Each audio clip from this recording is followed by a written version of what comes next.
কোন পঞ্চায়েত? গ্রাম পঞ্চায়েতে। হ্যাঁ, আমাকে জমিটা কেনার নাম করে আমাকে ডেকে নিয়ে দলিলটা কেড়ে নিল। কেড়ে নেওয়ার পরে আজ অন্তত আনুমানিক প্রায় বছর 6 হলো, কোনো খোঁজ খবর নাই। ফোন করলেও ফোন তোলে না। আমাকে এমনকি ভয় দেখেও এখান থেকে হিট করে দিয়েছে। তারপরে অন্তত মাস 3 পরেই সেই সময় জানতে পারি যে দলিলটা দিয়ে মোটামুটি ভুয়ো রেস্টি এবং রেকর্ডও করে দিয়েছে। আপনারা কি অভিযোগ করেছেন হেমনত থানায়? কোথায় করলেন?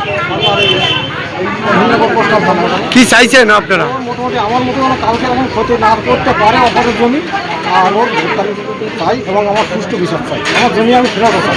আপনার নাম? আমার নাম প্রশান্ত মন্ডল। বাবার নাম? সুমন মন্ডল। কোথায় বাড়ি? মাদককারী ছাড়। আমার লাগেনি, ওনারা দলিল করে নিয়ে নিয়েছে চলে। কে? রূপা মণ্ডল আর কল্যাণ মণ্ডল। কি ওরা কি করে? ওরা রূপা মণ্ডল প্রধান আর ওর স্বামী। আপনাদের জমি নিয়ে নিয়েছে? হ্যাঁ। ভয় কি দেখায়? ভয় দেখায় আমার স্বামীকে এই এরিয়ায় আসলে মৃত্যুঞ্জয় পাই পুকুরে মেরে ওখানে রেখে দেবে, এই এরিয়ায় বলতে পারবেন। আপনারা কি অভিযোগ করেছেন হেমনগরে? থানায় অভিযোগ করেছি, হেমনগর থানায়। কি চাইছেন আপনারা? আমরা চাইছি ওনাকে গ্রেপ্তার হোক, আর আমার মতন এইরকম জমিদারদের বা কোনো কাউকে যেন এইরকম না করে। আপনার নাম? আমার নাম লতিকা মণ্ডল। যোগেশগঞ্জে গ্রাম পঞ্চায়েতের প্রধান মাননীয় রূপা মণ্ডল আর তার স্বামী কল্যাণ মণ্ডল মাদকবাড়ি মৌজার প্রশান্ত মণ্ডলের জমি 32 শতক জমি ভুয়ো দলিল করে রেকর্ড করে নিয়েছে। এই চক্র বহুদিন ধরে চলছে এলাকায়।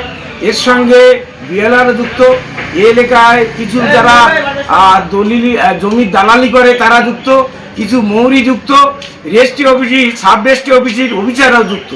আমার একদম প্রশান্ত মণ্ডল হেমনগর কোস্টাল থানাতে অভিযোগ করেছেন এবং তা কেসও স্টার্ট করেছেন। উপবাবুকে এই ব্যাপারে বলা হয়েছে অবিলম্বে তদন্ত করে এর সঙ্গে যারা যুক্ত তাদেরকে গ্রেপ্তার করতে হবে। আপনার নাম?